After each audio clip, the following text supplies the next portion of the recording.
Good morning, Rabotai. Welcome to breakfast and the class today, which is dedicating loving memory of Sophie Shavit, Alei Shalom, and Isaac Marcus, Alav Shalom, Lilun Mishpatim, Simcha Bat Tzara, Alav Shalom, and Yitzhak Ben Sophia, Alav Shalom, sponsored by David Shabbat as well, in the merit of a Refuah Shlema for Mazal Bat Miriam. Breakfast in the classes as well is dedicated in loving memory of Sammy Idwek, Alav Shalom, Lilun Nishmat Shemuel Ben Virginia, Alav Shalom, sponsored by the Marcus family. And finally, breakfast is dedicated in loving memory of Raymonde and David Sofer, Alehem Shalom Lilun Nishmatim, David Moshe Ben Naima, and Simcha Bat Hana, Alehem Shalom, sponsored by the son Edward Sofer. There's an interesting halacha, a pasuk in this week's parasha, which communicates the law of the accidental murderer. In America, there's different ways that they could book you in court. There's murder in the first degree, there's murder in the second degree, there's murder in the third degree, right? There's manslaughter. There's all different opportunities for them to decide what kind of murder is. If you murder in Alaska or in Siberia, on the other hand, everything is murder in the first degree. Either way, Rabotai, the point here is that everything that you do in the court case, everything you've done in the court case is assessed to understand whether it was intentional or whether it was something which was accidental. Now, in the Torah says, if a person kills someone accidentally, and he didn't lie in wait, he didn't lie in wait, trying to entrap him, waiting to kill him, right? And God made it happen that it came to his hand. The guy's fixing the gutters on his house. He's cleaning out the gutters on a ladder. The ladder collapses, he falls down exactly when the guy's bringing him. Mishloach manot, falls on the guy's head, kills him. There's no premeditation here. I don't hate the guy. I'm not lying in wait. It's not like I made some sort of, we had some sort of animosity between us. I'm driving the car, the brakes fail, kill the guy, as I'm trying to stop. The the man himself is devastated. He didn't do it on purpose. What's the halacha? The halacha is, V'samti lecha makom, and I will create for you a place, lanus shama, to run there.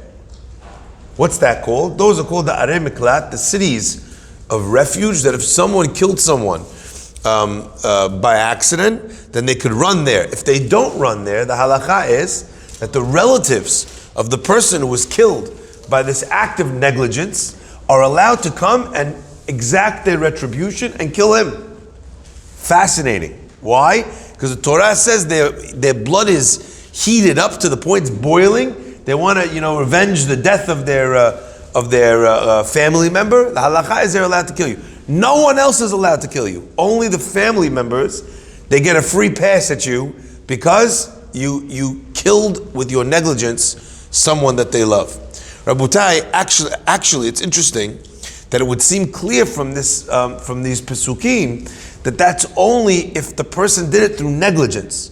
What happens if it's a complete honest, right? It's something that wasn't my fault. It's not that I should have had my car serviced. It's not that I was showboating on the ladder. I fell through the roof. What do you want from my life? In such a case, there would be no halacha that you're able to kill that person.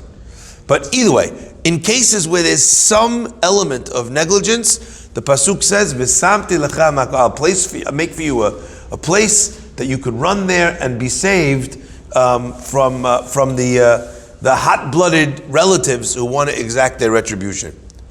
The Midrash says something very cryptic.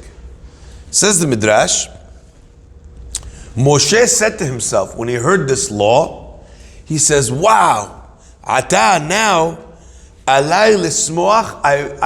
can rejoice over the fact that I ran to Midian.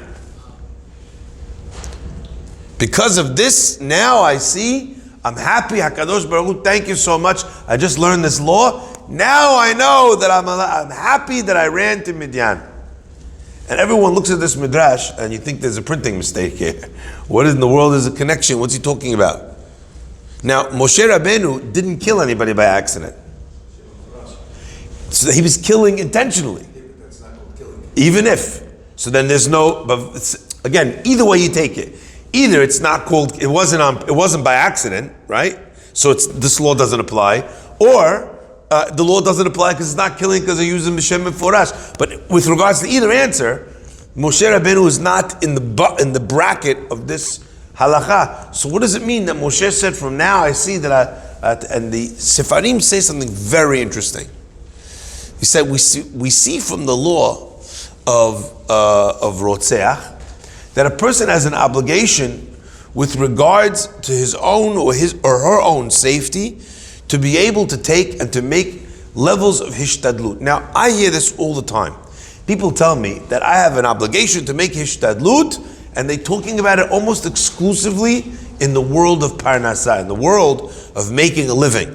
I gotta go to work, you have to make a hishtadlut, I gotta try a business deal, a hishtadlut. But people are not aware that the idea of hishtadlut, of making an effort with regards on your own personal self, that's true about every single thing that you're trying to get in your life. Borei Olam is not gonna do it for you.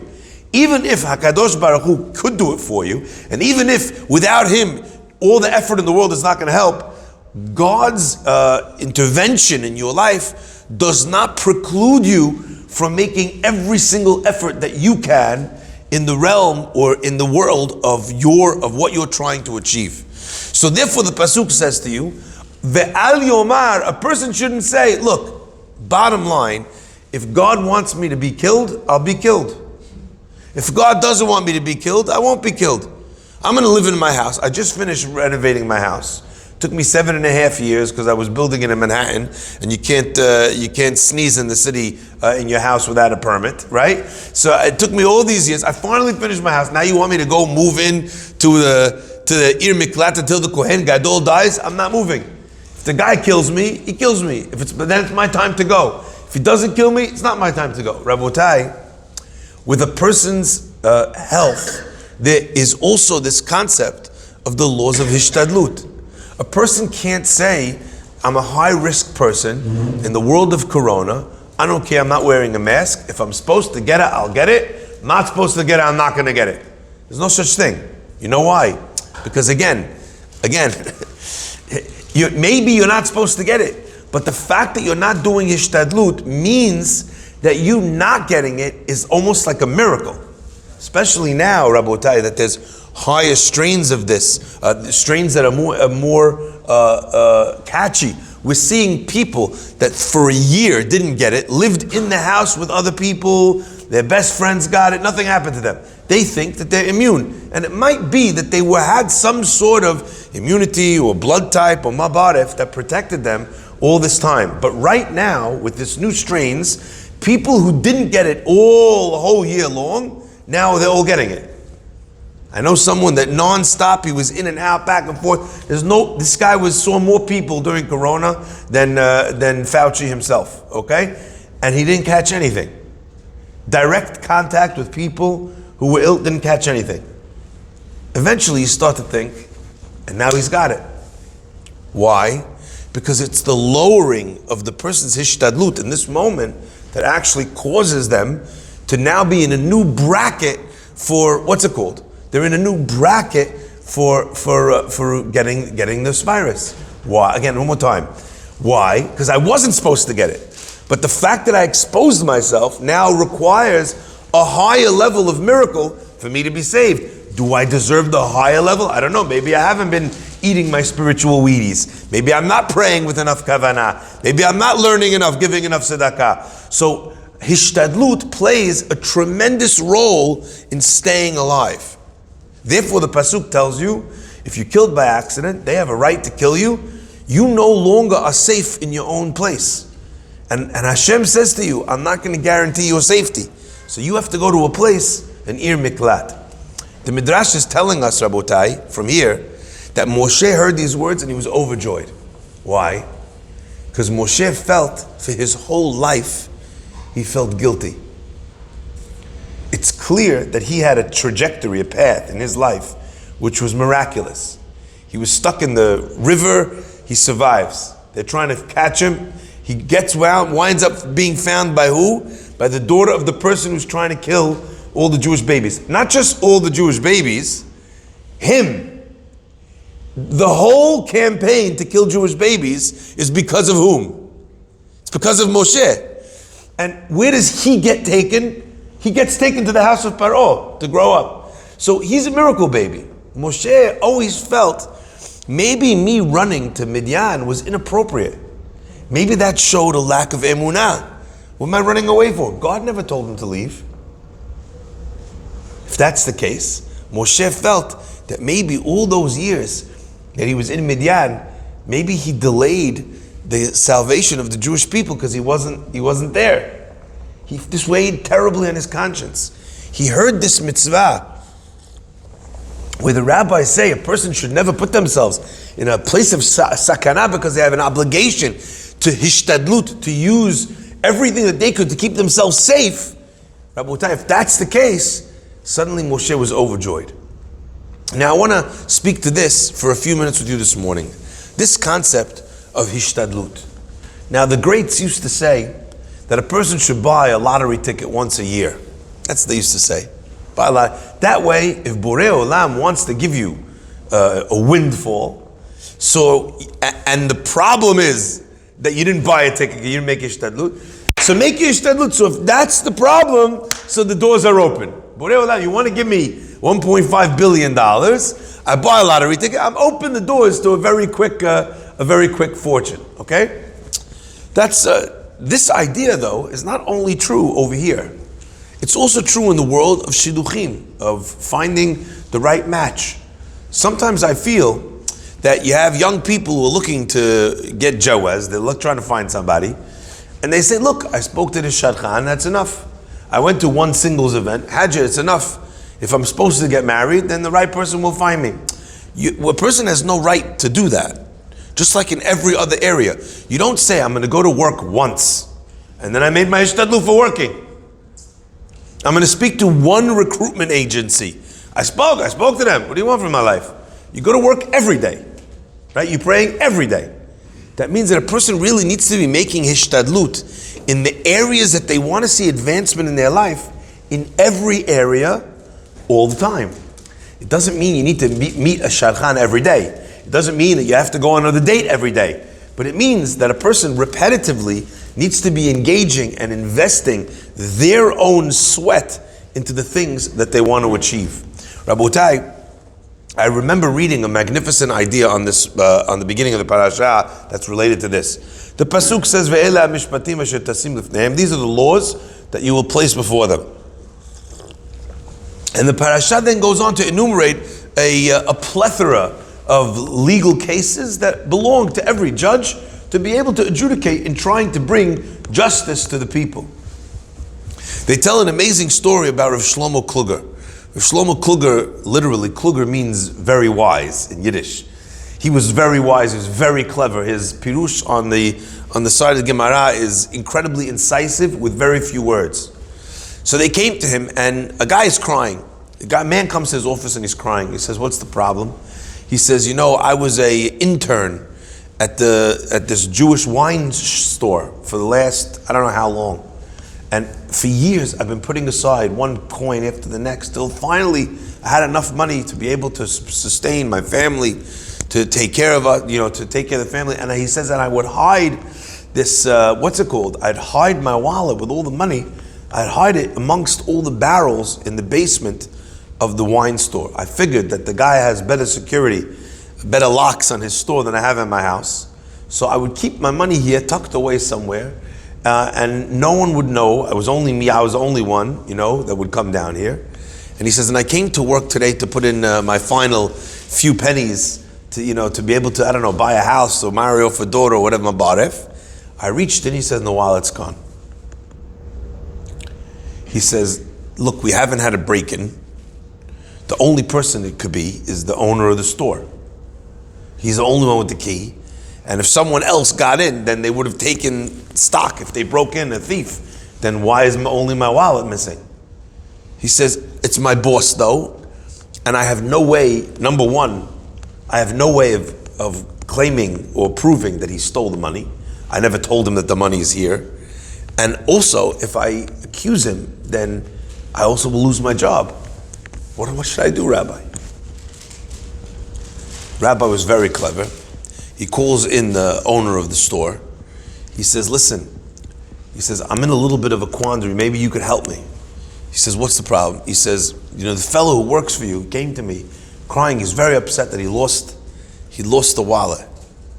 Had a lot of money in it. It was in the basement, and I would have thought that the only people who have access to your basement is you and the guy.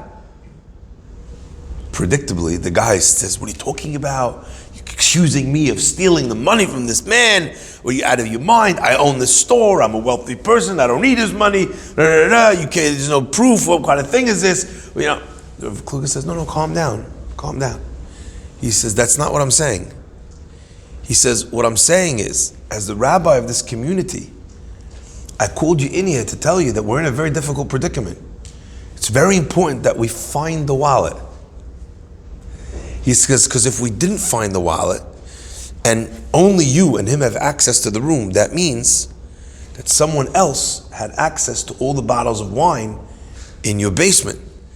And I'm not assuming someone Jewish would steal the goods, so it's probably some non-Jewish guy that came in which case, as the rabbi of the community, I'm going to need to write a letter to the community that all of your wine is yayin nesech. It was handled by someone who's non-Jewish. So all of the wine is going to need to be spilled out. So he says, please make sure, Dachilak, do a thorough search of the room because we're in a very difficult position right now. The guy says, absolutely, Rabbi. I'm going to go back now. I'm sure I'm going to find it. The little bar lady comes back. Oh, Rabbi, it fell between the bottles and the thing. It's in the wild. Hishtadlut means for a judge, it means to come up with a way, figure out something, place a situation on the table that gives birth, if you will, to the desired effect. For a judge, hishtadlut is coming up with a way of communicating this. There was a man who came to the Netivot.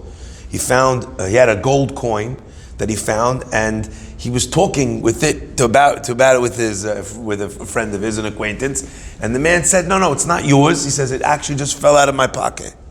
He's making a whole ruckus. Anyway, the Netivot, he tells the guy, he suspects he's probably not telling the truth. He tells him, "Look, stand outside for 1 minute." He says, "I want to just talk to the guy who found the coin for a second. Stand outside for 1 minute." He goes outside, and he says, "Close the door." He closes the door. As he closes the door, Netivot turns to the guy and he says in a voice just loud enough to be heard outside, but quiet enough to make it sound like he's talking only to the fella. He says, "It's amazing." He says, I wanted a chance to look at the coin without the other guy in the room. He says, "I just want to prepare you. If the guy actually says the siman that is here, the sign on this gold coin, is worth a fortune. If he could tell us that the coin that he lost has like a hole right next to the year, I can see, if he says that, he's going to win the coin back. Because that's a siman." And he said, "And if that's the case, there's nothing I can do to help you." He says, "So I just want you to be prepared for the verdict before." Anyway, he says, okay. He tells the Gabbai, open the door. They open the door. They welcome the guy, and he says, "Listen, is there any sign that you could give me?" He goes, "Truth is," he goes, "there's a little hole next to the year on the coin." Anyway, the Netivot holds up the coin. He says, "Then I guess this must not be your coin, because there's no hole on the..." That's hishtadlut. Hishtadlut means you're making the effort. You're putting in the wisdom to think, how can I make sure that the desired effect is coming out? Rabotai, we've talked about this many times. I'm getting phone call after phone call in the last week and a half, 2 weeks, about parents that are trying to figure out what the best school is for their child. Children that maybe have special needs. They're in a traditional Jewish school. They don't have in their area a school that specializes in special needs. And all they have in the area is a non-Jewish school, or a school that's not religious or not Orthodox. And what should they do? Rabotai, I want to share with you something very powerful. What happens if a parent decides to go through the whole trauma of considering to uproot the kid from their friends, and the whole point is l'shem shamayim, for the kid to do better? They do everything that they can to switch the kid, to get the application, And then in the end they decide, you know what, I can't have my kid come home, and the other kid in the class is half Jewish, his mother's not really Jewish, the guy's not actually, but they'll accept him in that school as Jewish because it's not run by Orthodox. Even though there's no conversion in the family, nothing, the kid's a goy according to all the halachot. But in this school, they're embracing a Chanukiah, a menorah, and a Hanukkah bush. Right? They're happy for that, I'm exposing my kid to this. So they go through this whole rigmarole, the whole trauma, and in the end they don't put the kid through it. They don't put the kid through. Rabotai, what we don't realize is that the parent has just helped their child. Why? Because there's so many birachot that Borei Olam wants to give us. But the rules that he set in his world are that if you don't make hishtadlut, you don't make the effort that's required on your part, I'm not delivering the correct verdict in the court case. I'm not giving you the beracha that you need, in the meeting the right woman. I'm not helping you, with this disease that your child has. Sometimes the hishtadlut that a person does actually has no bearing whatsoever on the result that they get. So the parent that takes their kid to 3 specialists before they take a surgery that's very risky, actually, that effort that they put in might be the effort that's needed to unlock the beracha that the child gets better by itself, without any medical intervention. But you needed to input the hishtadlut in order to merit that result. Rabotai, so I want everyone to walk away from this class with one thought in mind. Map out your life for 10 seconds in your head. Everybody has different things that they want for their life, from their life, for the people in their life. They want in the realm of parnasa, in the realm of their marriage, in the realm of their, of their children, right? In the realm of their Judaism, in the realm of their Torah study, lots of different things. They want to maybe make themselves, they want to get another education, expose themselves to other things, they want to start a new business. People have a lot of different dreams. But Rabotai, if we're learning from here that a person can't rely on, so to speak, Borei Olam just doing everything for them, then they have to ask themselves, what am I doing in each one of these segments of my life to improve it? You can't pray for Shalom Bayit if you're not making hishtadlut in Shalom Bayit. So what is your attempt? What is your personal skin in the game, hishtadlut, that you should have a better marriage? What are you doing? What are you giving your wife Erev Shabbat? What are you showing her in terms of more patience, more kindness, more compliments? What are you doing that the marriage that you have, maybe God wants you to have the most romantic marriage, the most wonderful love story that was ever told. Maybe they're supposed to make movies about your marriage, But you didn't put in the extra effort, the hishtadlut, so you're sitting there like an idiot praying in shul for it without actually doing anything. Borei Olam says, I heard your prayers. I'm ready to give you. But give me something for the beracha to land on in your marriage, with your children, with the reconciliation with problematic relationships. These hishtadluyot that we put in, those are the keys to be able to bring the beracha into each area of our life. And I have to say, and I'll end with this, especially now, in the time of Corona, when there's certain things which seem to be like God signed off on the death certificate, in terms of real estate, in terms of various, businesses, restaurants, what's going on? How am I supposed to make parnasa? I can't open. But then all of a sudden you see that they changed the law with regards to indoor dining, but they weren't supposed to, and they just upped it. Who knows if one restaurateur out there did the right hishtadlut, prayed enough, and got the law changed for everybody. These things, even the things that seem impossible, all of a sudden somehow, a guy with an empty building full of offices, all of a sudden Borei Olam opens up a Department of Health agency in the neighborhood and 16 people need apartment. These things, we have to be showing those apartments, talking to people. But that's the hishtadlut that I need in that specific area. And I need to do it repeatedly, because maybe right now is the et ratzon, the time of beracha, the time of blessing, that I was supposed to receive what I needed. But unfortunately, I didn't try my key. Baruch Adonai le'olam. Amen ve'amen.